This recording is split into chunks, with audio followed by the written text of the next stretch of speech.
ഇറാഖിന്റെ മണ്ണിൽ അമേരിക്കൻ പട്ടാളക്കാർ യുദ്ധം തുടങ്ങിയിട്ട് മാസങ്ങൾ പിന്നിട്ടിരിക്കുന്നു. ഇറാഖിൽ തമ്പടിച്ചിരുന്ന സ്പെഷ്യൽ ടാസ്ക് ഫോഴ്സിന് ഇതുവരെയും സദ്ദാം ഹുസൈൻ എവിടെയാണുള്ളതെന്നതിനെപ്പറ്റി ഒരു സൂചനയും ലഭിച്ചിട്ടില്ല. സദ്ദാം ഹുസൈൻ ഒളിവിൽ പോയതിനു ശേഷം 2003 ഡിസംബർ വരെയുള്ള കാലയളവിൽ അദ്ദേഹത്തെ പിടികൂടാനായി 12 റെയ്ഡുകളാണ് അവർ നടത്തിയത്. എല്ലാം പരാജയപ്പെട്ടു. സദ്ദാം ഒളിവിലിരിക്കാൻ സാധ്യതയുള്ളതെന്ന് അവർക്ക് തോന്നിയ 100 കണക്കിന് കെട്ടിടങ്ങൾ ബോംബിട്ട് നശിപ്പിച്ചു. അദ്ദേഹത്തെക്കുറിച്ച് എന്തെങ്കിലും അറിയാൻ സാധ്യതയുണ്ടെന്ന് തോന്നിയ 100 കണക്കിന് ആളുകളെ ചോദ്യം ചെയ്തു.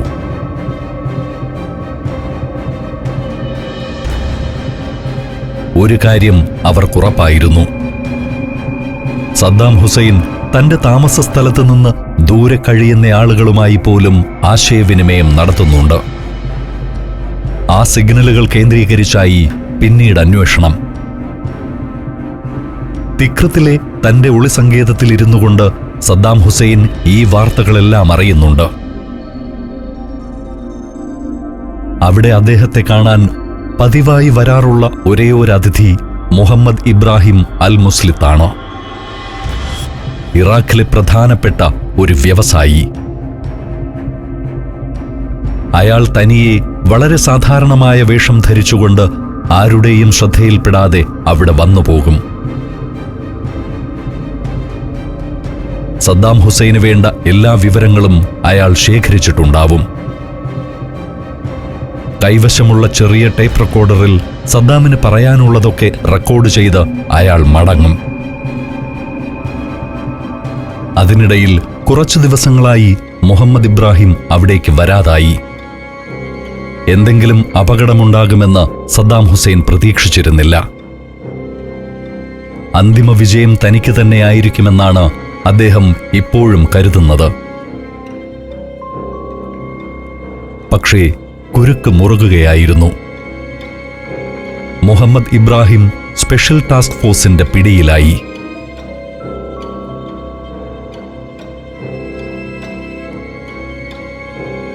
അയാളിൽ നിന്നും പിടികൂടിയ ടേപ്പുകളുടെയും സാറ്റലൈറ്റ് സംവിധാനത്തിന്റെയും സഹായത്തോടെ തിക്രത്തിൽ സദ്ദാം താമസിക്കുന്ന സ്ഥലം അവരേകദേശം അടയാളപ്പെടുത്തി.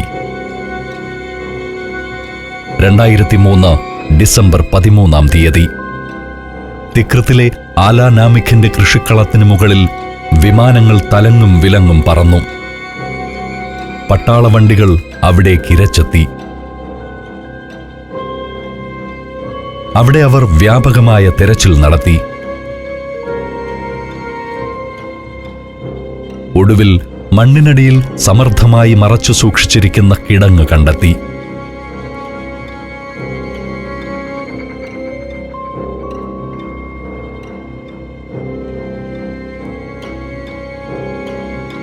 അത് ഇളക്കി നോക്കുമ്പോൾ ഒരാൾ മുകളിലേക്ക് കയറി വന്നു. താടിയും മുടിയുമെല്ലാം പ്രാകൃതമായി വളർന്ന് ക്ഷീണിതനായ ഒരാൾ. എങ്കിലും ആ മുഖവും കണ്ണുകളിലെ തീക്ഷ്ണമായ നോട്ടവും സൈനികർ പെട്ടെന്ന് തിരിച്ചറിഞ്ഞു. മുന്നിലുണ്ടായിരുന്ന സൈനികോദ്യോഗസ്ഥൻ പെട്ടെന്ന് ബലം പ്രയോഗിച്ച് സദ്ദാം ഹുസൈനെ കീഴ്പ്പെടുത്തി. യഥാർത്ഥത്തിൽ ബലപ്രയോഗത്തിന്റെ ആവശ്യമുണ്ടായിരുന്നില്ല. അദ്ദേഹം കീഴടങ്ങാൻ തയ്യാറായാണ് മുകളിലേക്ക് വന്നത്. 8 മാസക്കാലം സദ്ദാം ഹുസൈനെ ശ്രദ്ധയോടെ പരിചരിച്ച ആലാ നാമിഖിനെയും അവർ സദ്ദാമിനൊപ്പം അറസ്റ്റ് ചെയ്തു. അയാൾ ആകെ പരിഭ്രമിച്ചു പോയിരുന്നു. താൻ ശ്രദ്ധയോടെ പരിചരിച്ചുകൊണ്ടിരിക്കുന്ന പ്രസിഡന്റ് വീണ്ടും ഒരു ദിവസം അധികാരത്തിലെത്തുമെന്നും അന്ന് താൻ അദ്ദേഹത്തിന്റെ ഏറ്റവും വിശ്വസ്തനായ സേവകനായിരിക്കുമെന്നും അയാൾ പ്രതീക്ഷിച്ചിരുന്നു. ഇപ്പോൾ എല്ലാം തകർന്നു കഴിഞ്ഞു. പക്ഷേ അയാളെപ്പോലും അമ്പരപ്പിക്കുന്നതായിരുന്നു സദ്ദാമിന്റെ കൂസലില്ലാത്ത പെരുമാറ്റം. അദ്ദേഹം തന്നെ വളഞ്ഞിരിക്കുന്ന അമേരിക്കൻ സൈനികരെ നോക്കി ഉറച്ച ശബ്ദത്തിൽ പറഞ്ഞു: "ഞാൻ സദ്ദാം ഹുസൈൻ, ഇറാഖിന്റെ പ്രസിഡന്റ്." അവരദ്ദേഹത്തിന്റെ വാക്കുകൾ കാര്യമാക്കിയില്ല.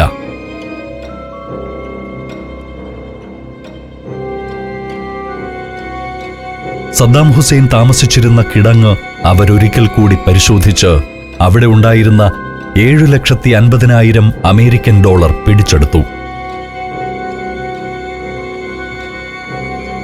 സദ്ദാമിനെ അവർ ആദ്യം തിക്രിത്തിനടുത്തുള്ള അമേരിക്കൻ സേനയുടെ ബേസ് ക്യാമ്പിലേക്കും പിന്നീട് ബാഗ്ദാദിലുള്ള പ്രധാന ക്യാമ്പിലേക്കും കൊണ്ടുപോയി.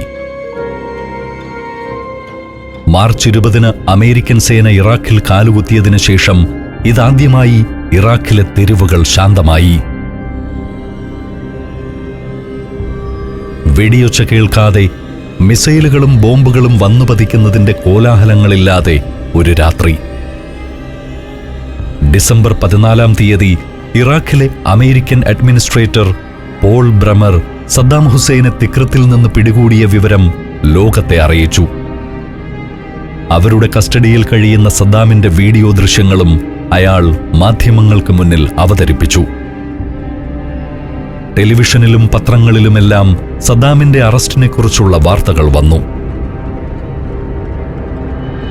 അറബ് പത്രങ്ങൾ ഇറാഖിൽ ഒരു പുതുയുഗം പിറക്കുമെന്ന് പ്രതീക്ഷ പ്രകടിപ്പിച്ചു. ഇറാഖിൽ പലയിടത്തും ആളുകൾ മധുരം വിതരണം ചെയ്തും ആകാശത്തേക്ക് വെടിയുതിർത്തും ആഹ്ലാദം പ്രകടിപ്പിച്ചു.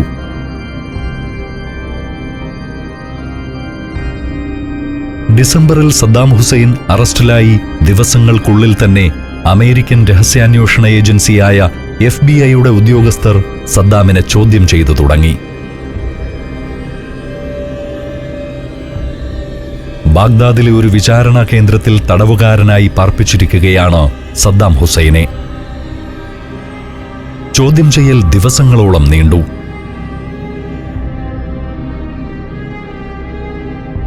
വിചാരണാ കേന്ദ്രത്തിലെ ഉദ്യോഗസ്ഥർക്കിടയിൽ സദ്ദാമിന് ഒരു വിളിപ്പേരുണ്ട്.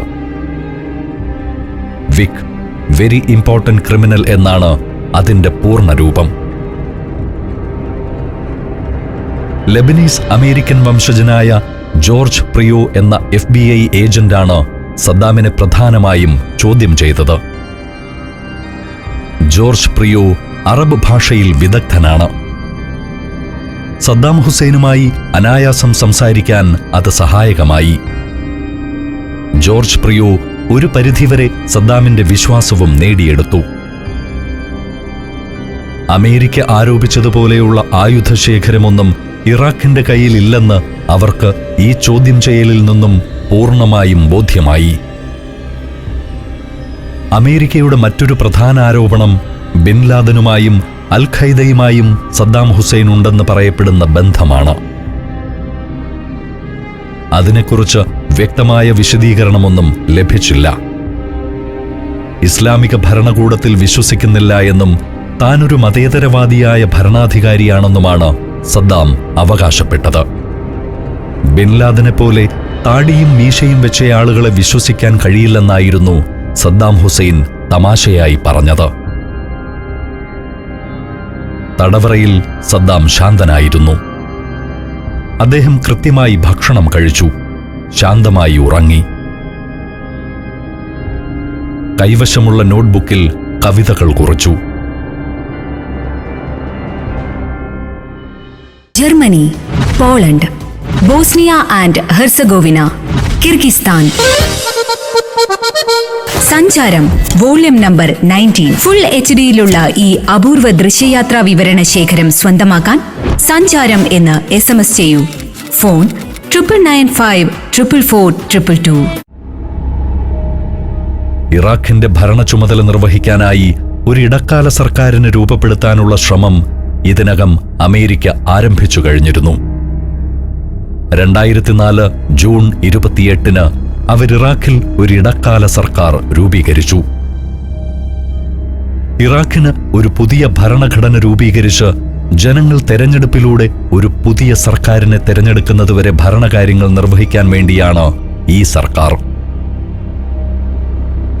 അതേസമയം അമേരിക്ക അറസ്റ്റ് ചെയ്ത് കസ്റ്റഡിയിൽ സൂക്ഷിക്കുന്ന സദ്ദാം ഹുസൈൻ ഉൾപ്പെടെയുള്ള ബാത്ത് പാർട്ടി നേതാക്കളെ വിചാരണ ചെയ്ത് ശിക്ഷിക്കാൻ വേണ്ടിയുള്ള ഒരു സംവിധാനം കൂടിയായിരുന്നു ഇത്. ഇടക്കാല സർക്കാർ രൂപപ്പെടുത്തി 2 ദിവസത്തിനുള്ളിൽ സദ്ദാം ഹുസൈനെയും അമേരിക്കൻ അധികൃതരുടെ തടവറയിൽ കഴിഞ്ഞ ബാത്ത് പാർട്ടിയുടെ നേതാക്കളായ മറ്റ് 11 പേരെയും അവർ വിചാരണയ്ക്കായി ഇറാഖിന്റെ ഇടക്കാല സർക്കാരിന് വിട്ടുകൊടുത്തു. സദ്ദാം ഹുസൈനെ സംബന്ധിച്ചിടത്തോളം അദ്ദേഹത്തിന്റെ മേൽ നിലനിന്ന ആരോപണങ്ങൾ 3 വിഭാഗത്തിലാണ്. യുദ്ധകുറ്റകൃത്യങ്ങൾ, മനുഷ്യരാശിക്കെതിരായ ക്രൂരതകൾ, വംശഹത്യ. 1980 മുതൽ നടന്ന സദ്ദാമിന്റെ പ്രവർത്തനങ്ങൾ വിചാരണയ്ക്ക് വിധേയമായി. ഓരോ യുദ്ധസമയത്തും കുർദുകളും ഷിയാ മുസ്ലിങ്ങളും നേരിടേണ്ടി വന്ന കൊടും ക്രൂരതകൾ ചോദ്യം ചെയ്യപ്പെട്ടു. 2004 ജൂലൈ 1 ആദ്യത്തെ ഹിയറിംഗ്. 67 വയസ്സുകാരനായ സദ്ദാം ഹുസൈൻ കോടതിയിൽ അക്ഷോഭ്യനായിരുന്നു.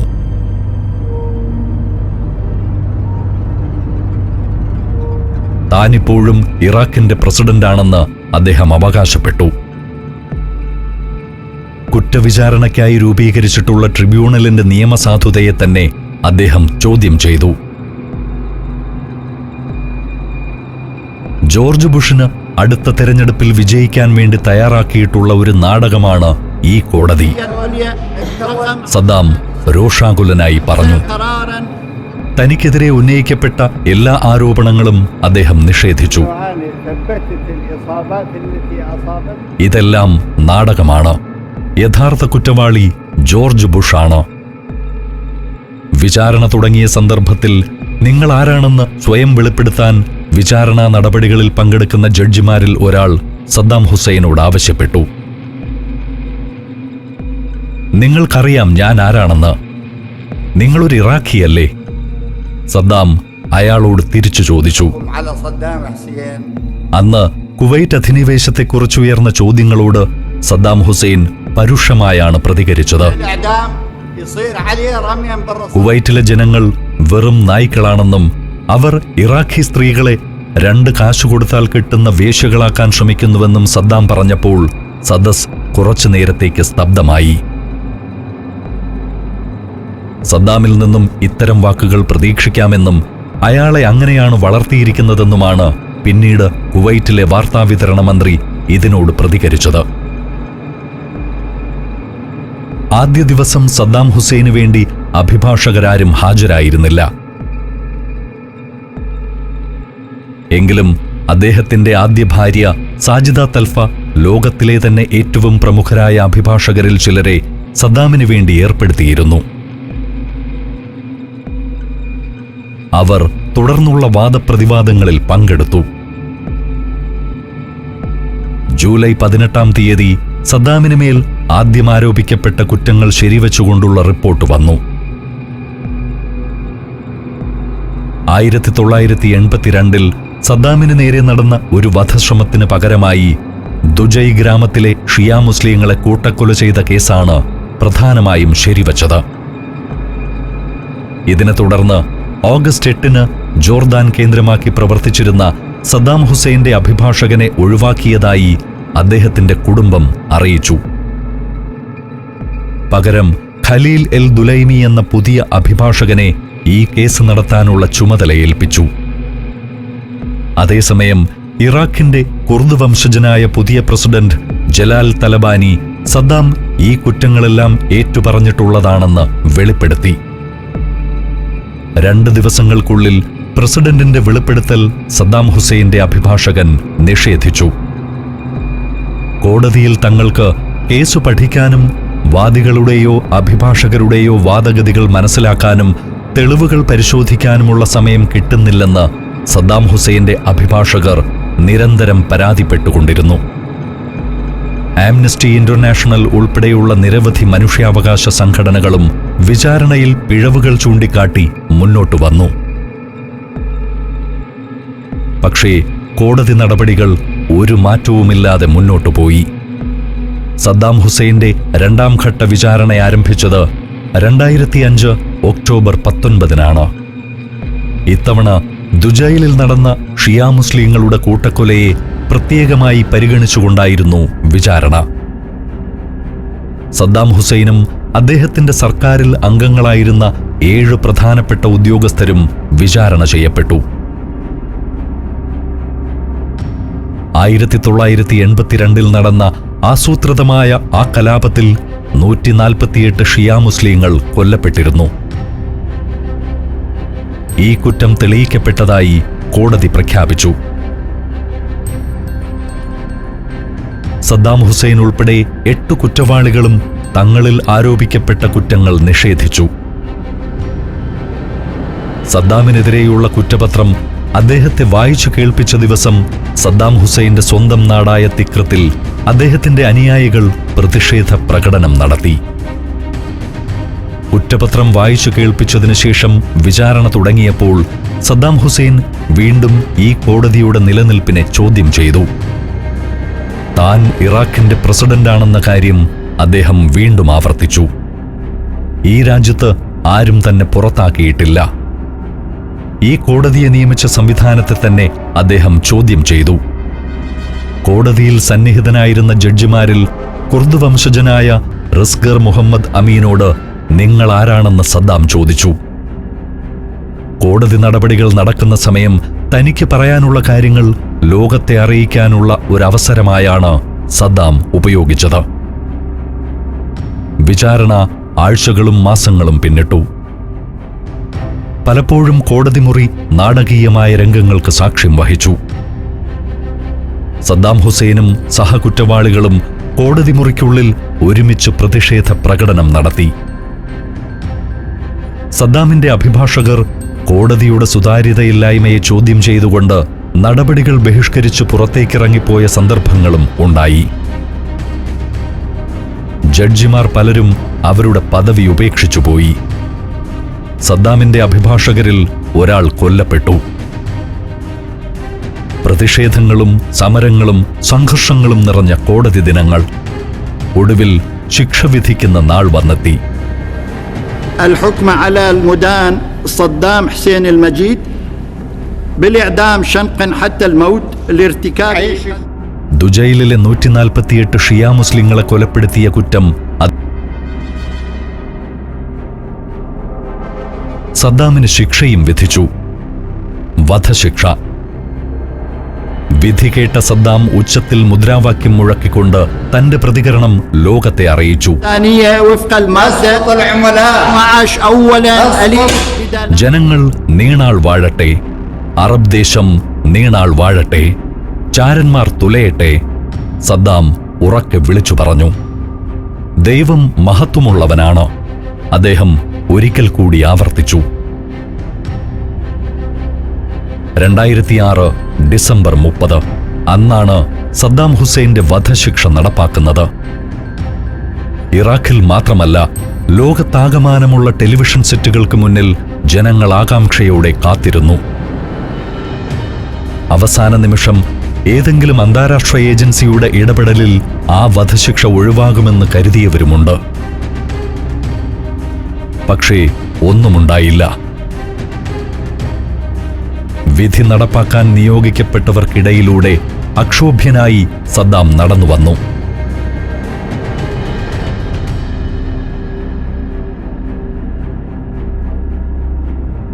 എനിക്ക് ഭയമില്ല, വിശുദ്ധ യുദ്ധത്തിനു വേണ്ടി ഒഴിഞ്ഞുവച്ചതാണ് എന്റെ ജീവിതം, സദ്ദാം ഉച്ചത്തിൽ പറഞ്ഞു.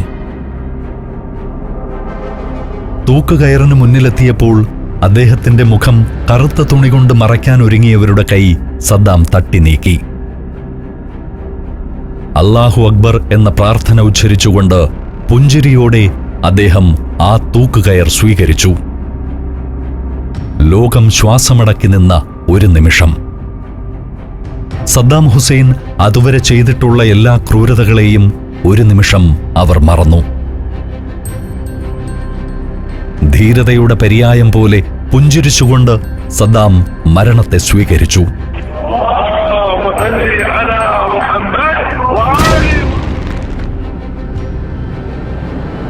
മരണദിനത്തിലെ സദ്ദാമിന്റെ മുഖം അനേകരുടെ ഉള്ളിൽ എന്നേക്കുമായി പതിഞ്ഞു.